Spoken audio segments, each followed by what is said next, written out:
Many adventure fantasy anime are heavily reliant on the pure breadth and scope of the universe. In this wonderful, extremely fun, magical world of the Seven Deadly Sins, for me at least, the scope of the universe is as large as the personalities of the core cast. And I don't say that in a negative light whatsoever. Any series needs to have its universe filled with an exciting cast to really feel alive, and that's exactly what the main characters did to Britannia. Them being comparatively overpowered, at least at the beginning of the series, definitely helps the universe unfurl in a perspective the likes of which I can't remember, and in turn brought it to life. Today I'll be looking at the core cast of the Seven Deadly Sins and how they were overpowered done right. Before we get into the nitty-gritty, this video is sponsored by Amino Apps, and it's pretty much the best place to connect with people that share your interests, whatever they may be, around the world, as there's an amino for every anime and every game and every little bit of Japanese culture that you might be interested in. With Seven Deadly Sins Season 2 airing right now, I'm having a really great time in the Seven Deadly Sins amino, where they have great sections regarding the cosplays and fan arts of the characters, but me personally, I enjoy the cool facts I didn't know and memes, because memes are awesome, with Lord Twigo being probably the greatest anime character of all time. Smile. They also have an amazing explore page that, well, you could find anything that you don't even know you're interested in, you could find those things. For example, I found this great post on Murasakibara from Kuroko no Basket and 02 from Darling in the Franxx.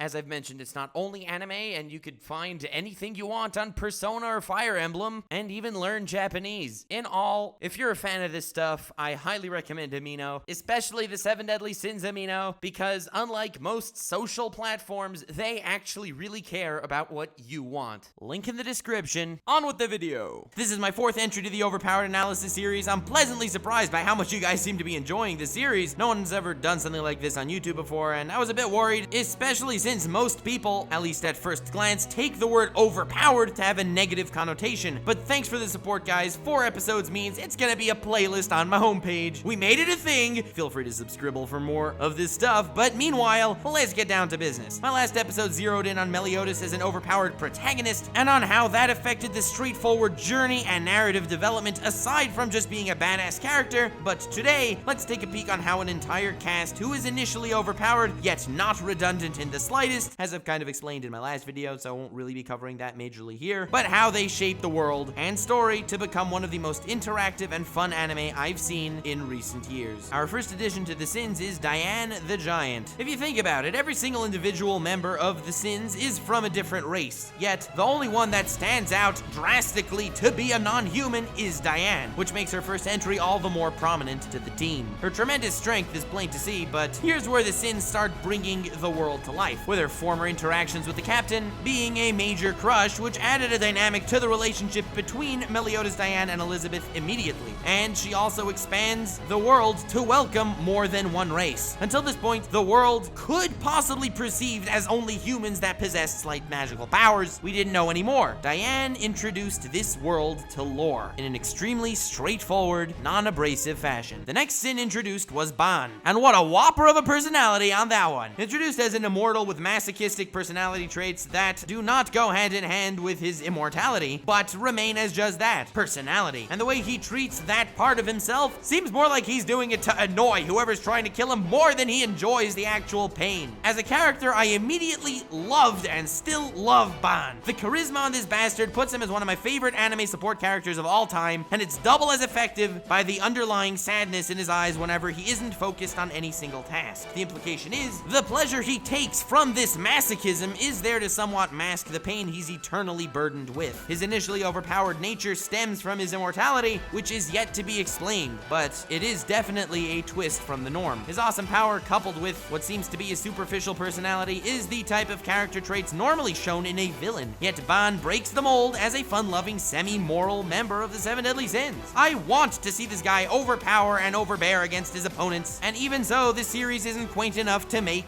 that the purpose of the Fox Sin of Greed, as revealed by their reunion. Meliodas and Ban have the best chemistry among the Seven Deadly Sins, yet that strange scar on Ban's neck is an anomaly testament to the past. Strangely enough, unlike every other injury opposed upon him, this scar remains, and it was caused by the captain once again subtly building the mystery of the universe and revealing a slight vulnerability that this immortal possesses. Behind the actual narrative of the Bast dungeon arc, this was really the main subtle purpose behind the scenes in why it was created. animated and done the way it was. Diane slowly introduced the viewers to open their minds in regards to what the universe may hold, and below the surface, the overpowered immortal Ban, and the entirety of his introduction arc introduced the viewers to the threat and mystery behind the superficial story at any given moment. There's something up with Meliodas between his resurrection with those strange black marking things and the damage he somehow inflicted upon a regenerating immortal. Weird shiz is happening, but that's all pushed to the back of everyone's subconscious when our attention is held by the exciting badass that is Ban, where everything is put together at a later date. King, in my opinion, is the most interestingly written character among the Sins by his simplicity alone, and he, in my opinion, is who cemented the entire universe, so I will be discussing him last, which is why I believe he was ranked number 1 among the character popularity polls. That's not my opinion, that's a fact. I personally love this guy, but when thinking about what he's all about, he doesn't really seem all that special at first glance. King's character is the glue introduced in the early part of the series that attaches the cast, the plot, and the viewers with his simplicity alone, and I will get back to that in a moment. Let's move on for now. Merlin is the only character introduced that actually gives the air that she knows what's going on, which is a necessary character to exist. She pops in after coming from another kingdom at such a perfect moment it almost looks like a coincidence, even though it clearly wasn't a coincidence, thereby introducing a character that exists that knows the larger plot of the story. Not only does it make for an interesting addition to the cast, but also it presents you with the fact that there's a larger plot to the story and that something's going on beneath the surface that you will see eventually. Oh, and most importantly, she's basically living clickbait, which, trust me, is a huge plus for any YouTube creator you don't even know. God bless the boobs. God bless the boobs. On to Gowther, a guy where something doesn't fit. He possesses a personality like no human has, and that's explained in spoiler territory, and is accentuated by King, as I will explain momentarily. Next, we have the brilliance of Escanor, who I wish wasn't spoilers, oh my god, but the fact of his late introduction after the entire first saga, coupled with being a freaking beast as far as strength and personality, praise the sun, this guy is pure awesomeness, and his race makes it all the better on how he affects the world, but that is for another day. Depending on how far season 2 gets, I may give him an entire Overpowered analysis episode on his own, but on to King, the apparently most beloved yet still underestimated member of the 7 deadly sins, and the unassuming glue that pulled the entire first saga together as far as interlacing the epic cast and the amazing universe on 2 astoundingly different wavelengths. Firstly, the obvious, as the sins were gathered, every member triggered a ripple effect among the other members to not only deepen the development, bonds, and pasts of the cast, but also to invigorate the universe with the lore it presents and with the lore that will be familiar when resurfacing in the future. The introduction of King put Diane into perspective as far as what her past was like, and also transformed Bond's tragic past into a tale that can be seen from multiple perspectives, like any tragic event in the real world can be. Through Bond's eyes, the Demon Elaine tragedy thing was just that, an insane tragedy, and gave Bond one of my favorite backstories I've seen in a long time. And for the most part, when a tragic backstory of a character is revealed, there are no two ways of looking at it. It's gonna be sadder than Sai was when he realized he was gay 5 years into his marriage with Ino, and that's pretty sad. Insert obligatory Swag Kage reference. And also, this tragic backstory was just as tragic for King as it was for Ban, yet they see the event completely differently. King's perspective of the result of Ban's past gives the world depth in such a natural manner without the need of a narrator to explain what the shizzle's going on. But it makes for a naturally progressed, brilliant character dynamic as well as world building. And secondly, he actually accomplished something with kunais, an anime feat never seen before. Yeah, okay, fine, I couldn't help the obligatory Naruto jab on that one. But really, secondly, every character in every facet of this world is given an extra dimension because of the simplistic writing of King's character. He's given the personality of your average real-life dude. One thing I always say about anime, while I love characters with bombastic personalities, like every member of the Sins actually has, which is great, but sometimes it's the simple ones that hold everything together. And as far as a simple, normal character, King is my favorite in all of anime. As far as what he is and as far as what he's done. In a cast of characters where one is more ridiculously epic than the last, as I don't even need to explain because you know exactly what I'm talking about. We have King, a guy who's angry when he's supposed to be angry and he's afraid when he's supposed to be afraid. A guy who's courageous, but he needs to push himself to be courageous like any human being, as opposed to most other badass characters. Not only in this series, but in most of anime. If a character is really strong, generally, he is given the trait of